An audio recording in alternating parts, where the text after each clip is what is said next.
गडचिरोली शहरालगत होणाऱ्या प्रस्तावित विमानतळाला विरोध करण्यासाठी 4 गावांमधील शेकडो नागरिक, हजारो नागरिक आज जिल्हाधिकारी कार्यालयासमोर जमलेले आहे। काँग्रेसच्या नेतृत्वात त्यांचं या ठिकाणी धरणे आंदोलन चालू आहे।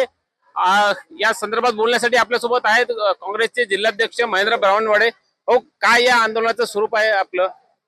गडचिरोली जिल्ह्यामध्ये मुख्यमंत्री देवेंद्र फडणवीस हे पालकमंत्री आहेत आणि पालकमंत्र्यांनी सांगितलं की गडचिरोली जिल्ह्याला विकासाच्या मुख्य धारेमध्ये त्यांना आणायचं आहे। परंतु ज्या पद्धतीनं गडचिरोली जिल्ह्यातल्या शेतकऱ्यावर अन्याय चालू आहे, ज्या पद्धतीनं गडचिरोली जिल्ह्यातल्या शेतकऱ्यांना विश्वासात न घेता त्यांच्या जमिनी अधिग्रहण करण्याचा सपाटा या सरकारकडून चालू आहे, त्यामुळे आम्हाला असं वाटतं आहे की या सरकारला जिल्ह्याचा विकास नाही तर इथल्या शेतकऱ्यांचा विनाश करायचा आहे। 14 गावच्या लोकांच्या शेतकऱ्यांना विश्वासात न घेता MIDC साठी त्या ठिकाणी अधिसूचना काढली। एकीकडे देवेंद्र फडणवीस सांगतात की शेतकऱ्यांशी चर्चा करायची आणि त्यांच्याच प्रशासनाच्या अधिकाऱ्यांच्या मार्फत जर अशा पद्धतीने GR काढत गेले तर आम्ही शेतकरी बांधवांसोबत त्या ठिकाणी ताकदीने उभे आहोत।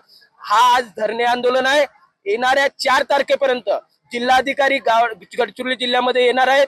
ते आल्यानंतर आम्ही संपूर्ण कुटुंबासहित या जिल्हाधिकारी कार्यालयाला आमच्या ताब्यात घेणार आहोत आणि या ठिकाणी ठिय्या आंदोलन शेतकऱ्यांच्या समक्ष आम्ही करणार आहोत। मनोज ताजने, लोकशाही मराठी, गडचिरोली।